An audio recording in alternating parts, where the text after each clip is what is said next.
សម្បត្តិបេតិកភណ្ឌវប្បធម៌របស់ប្រទេសកូរ៉េនៅក្នុងវីដេអូនេះយើងទៅស្វែងយល់អំពីទីតាំងប្រវត្តិសាស្ត្រដែលជាសម្បត្តិបេតិកភណ្ឌពិភពលោកបន្សល់ដោយសម័យកាលពីផ្សេងគ្នារួមមានសម័យស៊ីឡានិងសម័យជូស៊ុនជាដំបូងយើងនឹងទៅស្វែងយល់អំពីតំបន់ប្រវត្តិសាស្ត្រដ៏សម្បូរបែបរបស់ស៊ីឡាជាមុនសិនតំបន់ប្រវត្តិសាស្ត្រខ្យងជូទីតាំងប្រវត្តិសាស្ត្រខ្យងជូគឺជាតំបន់ដែលបន្សល់ពីរាជធានីនៃរាជវង្សស៊ីឡាដែលបានគ្រប់គ្រងឧបទ្វីបកូរ៉េអស់រយៈពេលជាង 1000 ឆ្នាំហើយមានសរីរកធាតុនិងបូជនីយដ្ឋានជាច្រើនដែលបានបង្ហាញពីការអភិវឌ្ឍផ្នែកស្ថាបត្យកម្មកូរ៉េនិងព្រះពុទ្ធសាសនានៅជុំវិញខ្យងជូរួមទាំងភ្នំណាមសានផងដែរទីតាំងនេះក៏ត្រូវបានរកឃើញវត្ថុបុរាណនានាដែលធ្វើពីមាសយ៉ាងច្រើនសន្ធឹកតំបន់ប្រវត្តិសាស្ត្រនេះត្រូវបានចុះបញ្ជីចូលជាសម្បត្តិបេតិកភណ្ឌពិភពលោកដោយអង្គការ UNESCO ក្នុងឆ្នាំ 2000 លក្ខណៈវិនិច្ឆ័យសម្រាប់ទីតាំងប្រវត្តិសាស្ត្រនេះមានដូចតទៅតំបន់នេះត្រូវបានចាត់ចូលជាសម្បត្តិបេតិកភណ្ឌដែលមានឥទ្ធិពលយ៉ាងសំខាន់លើការអភិវឌ្ឍដែលកើតចេញពីស្ថាបត្យកម្មចម្លាក់វិមានការរចនាសួនច្បារនិងទេសភាពសិល្បៈដែលទាក់ទងគ្នាឬការតាំងទីលំនៅរបស់មនុស្សជាដើមក្នុងរយៈពេលមួយឬក្នុងតំបន់វប្បធម៌នៃពិភពលោកហើយទីនេះក៏ជាសម្បត្តិបេតិកភណ្ឌដ៏ពិសេសកម្រឬមានវ័យចំណាស់ខ្លាំងផងដែរពេលនេះយើងនឹងទៅស្គាល់ទីកន្លែងសង្កេតតារាសាស្ត្រដ៏ចំណាស់របស់កូរ៉េនាសម័យស៊ីឡាជាមួយគ្នាឆំសង់ដេជាទីកន្លែងសម្រាប់សង្កេតតារាសាស្ត្រដែលបានបន្សល់ពីរាជវង្សស៊ីឡាដែលមានកម្ពស់ 9 ម៉ែត្រយោងតាមកំណត់ត្រាពីបុរាណបានបង្ហាញថាមនុស្សសម័យមុនបានឡើងដោយប្រើជណ្ដើរចូលទៅក្នុងទីនេះដើម្បីសម្លឹងមើលមេឃប្រជាជនកូរ៉េយល់ថាការតាមដានតារាសាស្ត្រគឺរឿងសំខាន់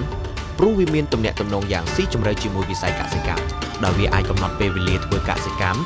ដោយផ្អែកលើចលនានៃផ្ទៃមេឃដូច្នេះហើយវាបានក្លាយជារឿងដែលចាប់អារម្មណ៍យ៉ាងខ្លាំងកម្រិតថ្នាក់ជាតិតាំងពីដើមមក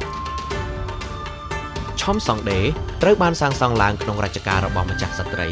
ស៊ុនដកនៃសម័យស៊ីឡារជ្ជកាល632ដល់647ដែលជាកន្លែងសម្រាប់សង្កេតតារាសាស្ត្រដ៏អស្ចារ្យនិងចំណាស់ជាងគេនៅបូព៌ាទីនេះត្រូវបានចាត់ទុកជាសម្បត្តិបេតិកភណ្ឌវប្បធម៌ដ៏មានតម្លៃដែលបានបង្ហាញពីភាពរីកលូតលាស់នៃកម្រិតវិទ្យាសាស្ត្រនាសម័យនោះក្រៅពីឆំសង់ដេក៏នៅមានទីកន្លែងពិសេសនិងអស្ចារ្យជាច្រើនទៀតផងដែរ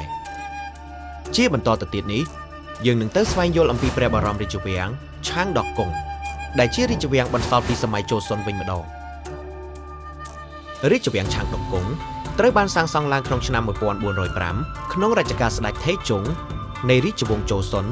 ហើយជាកន្លែងដែលស្ដេចធ្វើនយោបាយនិងស្នាក់នៅរាជវាំងនេះត្រូវបានចុះបញ្ជីជាសម្បត្តិបេតិកភណ្ឌពិភពលោកដោយអង្គការ UNESCO ក្នុងឆ្នាំ 1997 ហេតុផលដែលរាជវាំងនេះត្រូវបានអង្គការ UNESCO ចុះបញ្ជីជាសម្បត្តិបេតិកភណ្ឌពិភពលោកដោយសារតែរាជវាំងឆាងដកកុងគឺជារាជវាំងដែលមានឥទ្ធិពលយ៉ាងខ្លាំងលើការអភិវឌ្ឍផ្នែកស្ថាបត្យកម្មកូរ៉េការរចនាសួនច្បារការរៀបចំទិដ្ឋភាពនិងសិល្បៈពាក់ព័ន្ធនានាជាងនេះទៅទៀតស្ថាបត្យកម្មនិងទេសភាពនៃព្រះបរមរាជវាំងឆាងដកកុងបានបង្ហាញពីគោលការណ៍ហុងស៊ុយនិងលទ្ធិខុងជឺផងដែរម្យ៉ាងទៀតរាជវាំងនេះបានបង្ហាញឲ្យឃើញពីគំរូដ៏ល្អនៃស្ថាបត្យកម្មរាជវាំងនៅអាស៊ីបូព៌ាដែលកើតចេញពីស្នាដៃមនុស្សជាតិអគារមានភាពរឹងមាំអមដោយបរិស្ថានធម្មជាតិនិងការសម្របខ្លួនទៅនឹងសណ្ឋានដីព្រមទាំងរុក្ខជាតិដែលនៅក្បែរនោះ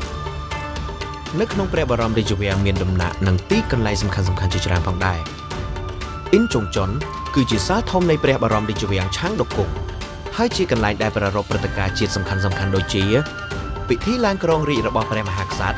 ការធ្វើពិធីអបអរចំពោះមន្ត្រីកិច្ចប្រជុំជាមួយបេសកជនបរទេសនិងសម្រាប់ធ្វើពិធីជប់លៀងជាមួយខ្សែរាជវង្សជាដើមសុនជុងជុនគឺជាការិយាល័យផ្លូវការដែលស្ដេចត្រូវបំពេញព្រះរាជកិច្ចនានានៅទីនេះជារៀងរាល់ថ្ងៃដេជោជុន